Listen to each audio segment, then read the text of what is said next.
Hello everybody, this is Victor James, author of the Megacosm, and I know this video is kind of off my normal subjects, but the football season's starting. I'm originally from Texas, so I bleed football. I can't, no matter what, I don't like what they're doing, Roger Goodell's doing behind the scenes. I don't like all the stuff they're putting on the end zone and all that stuff, and the cheerleaders. That's not my thing, but I'm still gonna watch because as a Texan, you just bleed football. You're raised in it. You're born and raised in it. And I was raised a Cowboys fan. So I know that probably lose me some subs and people are probably laughing at me right now. Yes. But I've been told I'm the most realistic Cowboys fan there is. And when they're bad, I will call them out. I have been saying this for years. Every time they have had a bad QB, I've called it out. I think Dak Prescott's okay, but I think he's the most overpaid and overrated quarterback out there right now because he's the most, highest paid quarterback, which is ridiculous because he hasn't done anything. And I will call them out if they have a bad coach. I've been saying it for years. I said get rid of Jason Garrett for years, and this Jerry Jones kept him around, and I will call the Cowboys out. So people like the fact that I call the Cowboys out, and I will call the Cowboys out. So I read this article today, and it just made me angry because it's been 31 years since their last successful title defense. 31 years. I was a teenager back then. It's been 31 years since I've been able to say, how about them Cowboys, and mean it. It's been nothing but disappointment after disappointment. Even when they have 12-win seasons with Mike McCarthy, they go in the playoffs and they just blow it. Just like me, I have friends who are Green Bay fans that are like, man, he's going to get you wins, but you're going to blow it in the playoffs. And sure enough, they were right. And it shows right here. It's been 29 years without a conference title game. Appearance. Not even a win, an appearance. That's insane that it's been 29 years that the Dallas Cowboys have not been to a conference title game. And guess who's been in charge this entire time? Who got rid of Jimmy Johnson and has been in charge since then? Jerry Jones. And I'm sorry, man, the Cowboy fans, you can hate me or not, but we're never going, I don't like saying we, they are never going to win with Jerry Jones in charge. I think Jerry Jones wants to win. He just doesn't have the capacity to win as far as making decisions. Micah Parsons could have been signed months ago, years ago, and he would have been cheaper than he is now. And they could have used that money that they saved to go buy some good free agent talent, like the Eagles do. But no, Jerry Jones wants to wait it out. He wants that drama to build. He wants people talking about the Cowboys like I'm doing right now so he could have their name in the paper. That's what it boils down to, right? So people can talk about the Cowboys on their website. That's what Jerry Jones wants instead of wins? Is that what he really wants? Because he's overpaying Dak, he's overpaying other players. And then he lowballs people like Micah Parsons, who wants to be a Cowboy, who's one of the best in his position.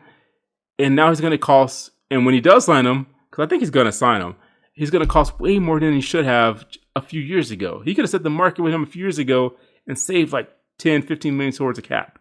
But no, Jerry Jones wants the drama. And he's saying it right here. I'm often asked the question, why don't I hire a general manager? Jones said. I've had people that said, Jerry, you subject yourself to so much criticism. You need a buffer. I don't like it like that. I like the pain. What does he mean by that? Saying I like the pain, what, do you want to set this up? Do you want this drama to unfold so people are talking about the Cowboys instead of actually winning? You want to be behind the salary cap so you can have to beg players years later down the line to restructure their deal, and maybe some don't, maybe some do, and not have enough money to pay players who are up and coming? It doesn't make any sense. Jerry Jones is like, yeah, we'll draft the best players, but then sets himself up to not have the money to pay the people he drafts. You get what I'm saying? Like the quarterback, Deron Bland and those other guys, they're good. They're good. They're going to want top money. So yes, you sometimes you draft good, but then you won't have the money to pay them top dollar. They're going to go to other places, and usually they go to rivals. So does Jerry Jones just not want to win? What does he think is going to happen? The NFC NFC East is stacked. You know, the skins of Jaden Daniels right now. The Eagles just won the Super Bowl. The Giants have, you know, they're doing better. Jackson Dart looks pretty good in the preseason. And they drafted my boy Scatterbo. The Cowboys let Scatterbo slide down the draft, and now nobody's talking about the running backs for the Cowboys. You know, I'm hoping Jaden Blue comes back. He comes back from his injury, and he just, you know, destroys the line. You know, he actually has a great season, because I heard the Booker that they drafted was actually pretty good. I heard he's actually having a pretty good season. So that's a plus.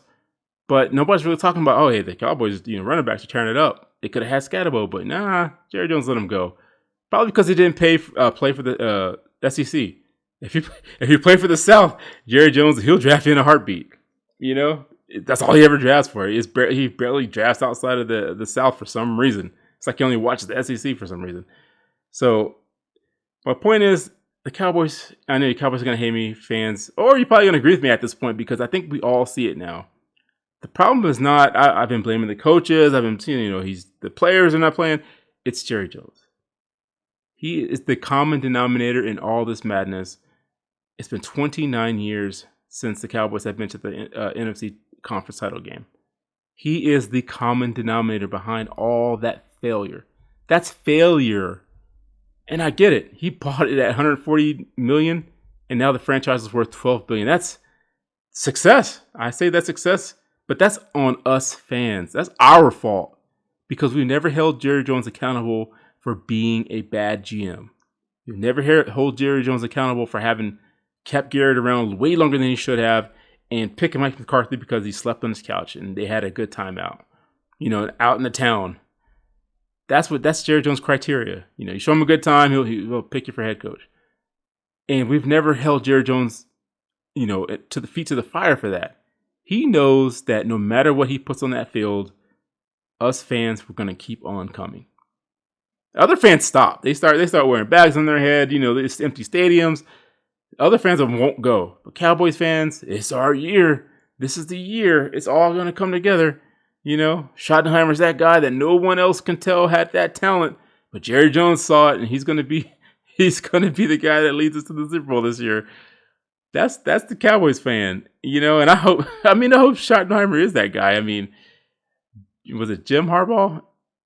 John Harbaugh, yeah, for the Ravens. You know, he was a special teams coach, so I never would have thought he would have been that great. So it could happen. Maybe Jerry Jones, you know, lightning strikes and Jerry Jones picks Schottenheimer. He's a genius behind the scenes, and the Cowboys put it all together. Dak's coming back from injury. They finally got two receivers that are good at one time. You know, the defense gets healthy and Mike gets signed and everything comes together, and they roll through the NFC East, and they finally get to the conference title game after 29 years. You know, maybe Dak stays healthy.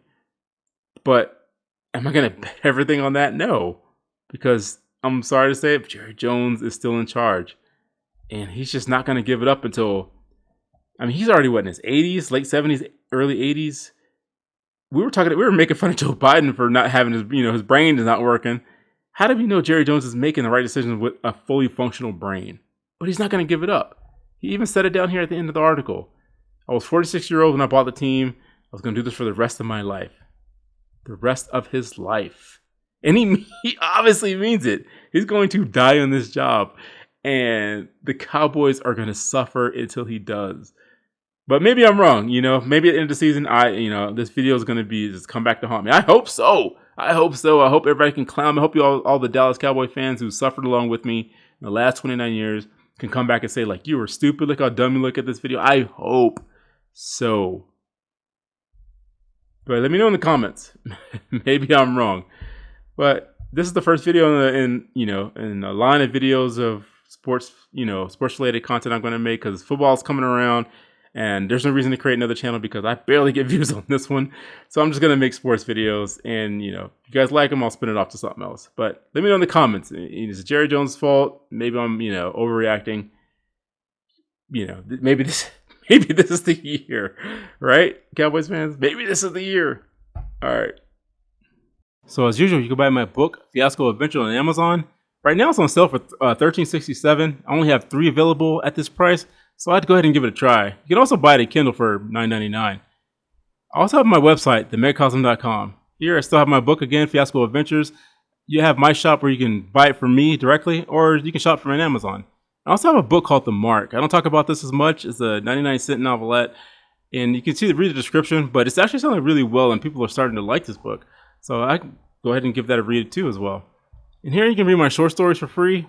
I also have my first chapter of Fiasco Adventures on my website. This way you can read the first chapter, see if it's something that you're interested in, and that you might want to buy if you like the first chapter. If you don't want to go to my website, I know people don't like to go to different websites. I also have a Substack. A lot of people are on Substack, so you can read the same chapter on my Substack. And I also have the Megacosm Instagram. Don't have the first chapter of Fiasco on Instagram, but I'm available there too. So that's it for now. God bless you and keep you. That's it. I'm done.